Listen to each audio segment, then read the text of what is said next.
Welcome back, Coven. We're at our 4th episode of our podcast. I know I'm excited. Sorry, it's a little chilly up here. Yeah, so if it looks like we're freezing, we kind of are. Welcome back to Salem's Ghostly Coven. Guys, don't forget to like this video and subscribe, and don't forget to hit that notification bell so you guys get notified every time we post a video. Sit back, relax, grab a snack, and let's get into it.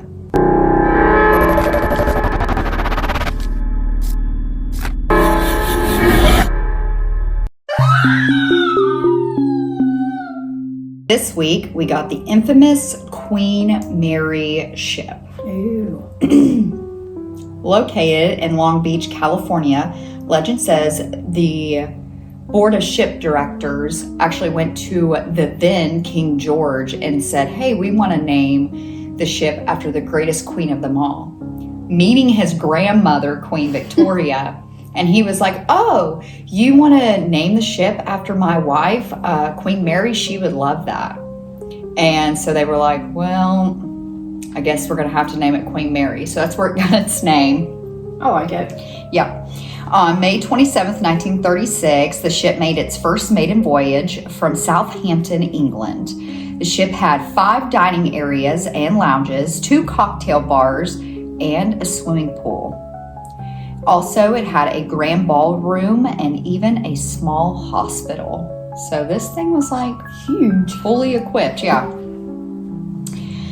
During World War II, she was converted into a troop ship. And then in 1943, she carried over 16,000 soldiers at one time. So there's like a bunch of photographs online you can see of all the soldiers during World War II sitting and standing on the decks of the Queen Mary as she was out at sea. But records show that 49 deaths took place on the ship.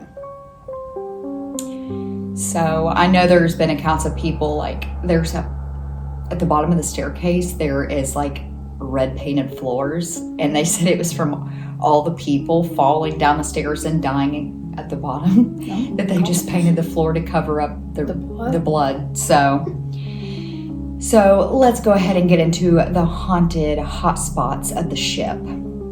The first one is room B340. It recently was just opened up to the public a couple years back. So they kept this room locked off for like nobody could get into it. It's claimed to be the most haunted room on the ship. Guests have fled the room in the middle of the night, claiming that someone's in the room with them, like something evil is in there. Knocks are heard, cold spots are felt all over the room, and the sink comes on by itself. Could you imagine? Many believe there is something evil lurking inside the room. People claim to have seen a man standing at the foot of their bed. Lots of people have claimed to have had sinister occurrences inside the room, and a woman even claims that she woke up to herself levitating in the bed. In that room? In that room. May I ask you what happened in that room? I'm not entirely sure. See, I thought it was this other room that someone had, like an entire family was murdered inside. That's what I thought. So it was like a murder-suicide. But come to find out, that is not the same room. So it was not. No. That's what I thought. So this room's like totally different. But I do have that room on here, and that room is B474. And in that particular room, like I said, a young family, it was like a murder-suicide, like completely murdered inside this room. Guests claim to smell blood and rot inside. Our other most haunted place is the pool area. I've heard that. Stories claim a little girl by the name of Jackie is to dwell in the pool area. Legend says Jackie drowned in the pool, and many believe she is at fault for the countless of drownings that have taken place inside the ship's pool. And for this reason, they have locked it up from the public. But they have actually caught photographs of Jackie inside the pool area, so I guess to save people from drowning, they locked off the pool. So yeah, but many claim that the ship is haunted by over 100 spirits. I would say more, to be honest with you, considering it was like even a warship for a while. People have even claimed that they've seen Queen Mary herself walking around on this ship. So that give me chills. It's pretty interesting. I would love to go just to experience it, because to me it is so similar to kind of like Titanic, but it's not like the Titanic, but I think it'd be cool. I think it'd be cool. I'd like to go to that. Be a long way from Indiana, going to Long Beach, California. Yeah, that I think would be well worth it. It'd be well worth it, yeah. So, you ready to get into the cryptid of the week? I am. Okay. So this week is a really good one. Yeah, I know. I'm excited about this one. This one, I had no clue. I mean, I've been to this area, and the woods there just freak me out anyway. And I did not know this cryptid or monster or whatever was lurking in these woods. Me neither, and I've been in them woods. Yeah, so it's just this really creepy vibe. But this week we have Spearfinger. Okay, Spearfinger is a monster and a witch, according to Cherokee legend. It is said she lives along the eastern part of Tennessee and western part of North Carolina. Legend says she is a shape-shifting witch with a spear on her right index finger. Which that just... It's creepy, yeah. Her powers were said to be even more terrifying than her appearance, but her appearance was, to me, a lot more worse. Without leaving a mark, she would appear quickly, steal her victims' livers, and then vanish before anyone knew what had happened. So she was quick. Her mouth appears to be stained permanently with the blood of her victims. Oh. Her skin was made of stone, and they said when she walked through the woods, it would thunder through the mountains. So that's just like really freaky. But she would lure her victims by mimicking their voices and their appearance, like of their loved ones. So it was a lot of times she would go after children. So she would appear as the mother and mimic the mother to lure the child closer to her. Bam, she'd get them. The Cherokee people believed the only way to defeat her was to pierce her heart. And then the story says a woodpecker ended up telling them where her heart was located. And come to find out, it was in the palm of her right hand. I don't know, it's really weird. But she ultimately is said to have met her death when brave Cherokee warriors finally pierced her heart with an arrow. But some still claim that Spearfinger is lurking in the woods. Yeah, that's creepy. I mean, she did the children because it was probably easier prey for her to get. Yeah. But they said, man, she could be so quick and just be like, wouldn't even leave a mark and steal their livers and take off. Like, I don't know what it is with livers.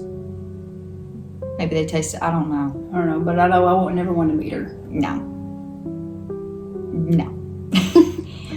We're going to go ahead and get into our shout out of the week. The shout out of the week this week goes to a Christian Crossman for a 3-week streak on our Facebook post. So thank you. Okay, we ready for scary stories? Let's get into it. Okay, so our first scary story is, of course, from Gerald. And this is the one that he was kind of telling us about. It's the legend of the phantom car on Pumpkin Hollow. So he says, hey, Leva and Linda, here's the legend of the phantom car I was talking about. The story goes back in 1958. There was 2 high school kids who were supposed to have had the 2 fastest cars in Cherokee County. One night during the summer of 58, they decided to see who had the fastest car. One was a cream-colored 1957 Chevy Bel Air convertible, and the other one was a 1934 Ford Coupe. The night of the race, they met on the predetermined site, a long straightway in Pumpkin Holler. I'm calling it holler because it's weird. It sounds weird to me if I say hollow. And got positioned at the start line. Both was anxious for the flag end drop. When it did, both cars took off evenly matched.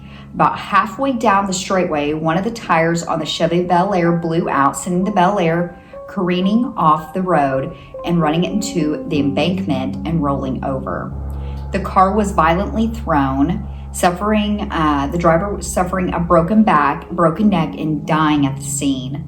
People have said that after the wreck, there was reports of a ghostly phantom car resembling the cream-colored Chevy Bel Air being seen driving in the holler. When I was 7, I think I actually seen it when me and my sister was cruising the holler before going to watch a movie.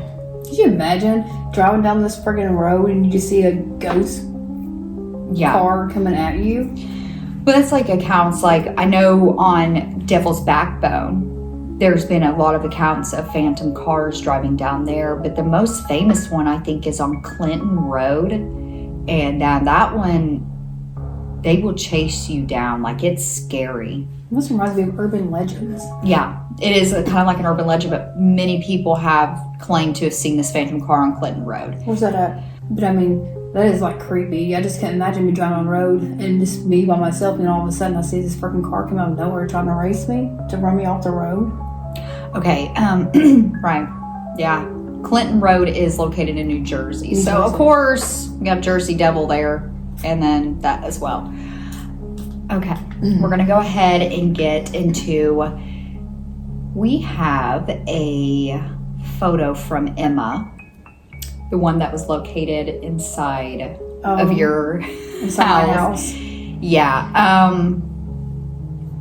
I'll just put it up on the screen so everybody can see it, but I mean, what are your thoughts? 'Cause, I mean, to me, it's just... It looks like the little girl off the Ring. I don't know if y'all ever seen the movie Ring, but yeah, like daughter like recorded some of it. She's like, Mom, look what's sitting on the kitchen. I'm like, oh, it ain't nothing. Yeah, it's something.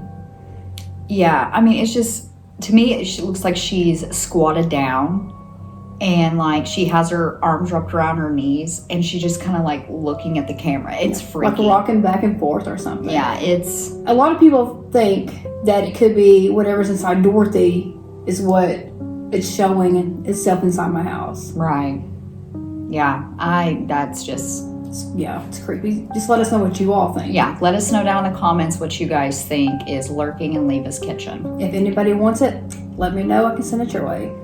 And I guess the next one we have here is Gavin's video from his room.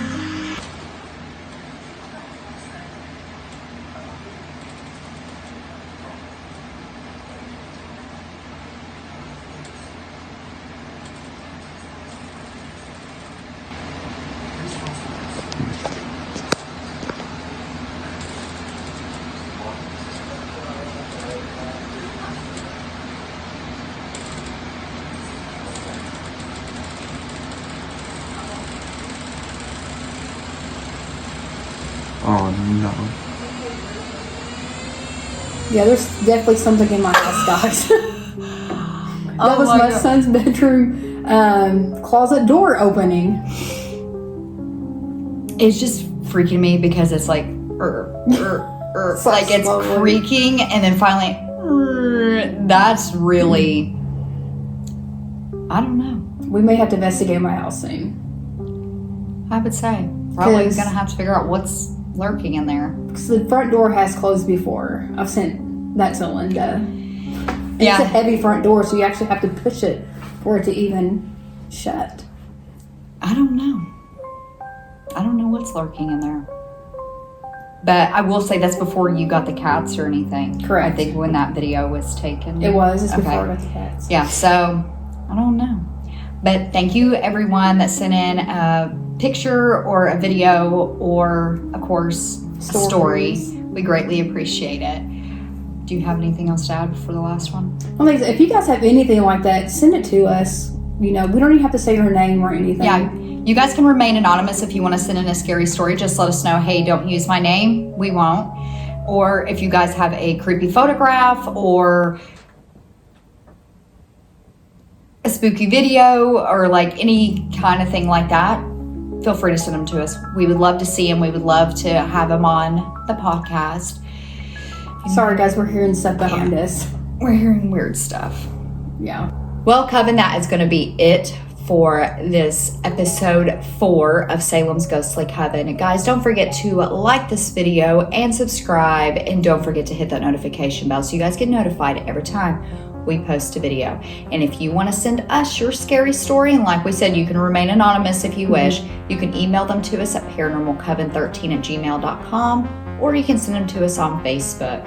I'm Linda. I'm Leva. And it's been Paranormal Coven, guys. Good night. Peace.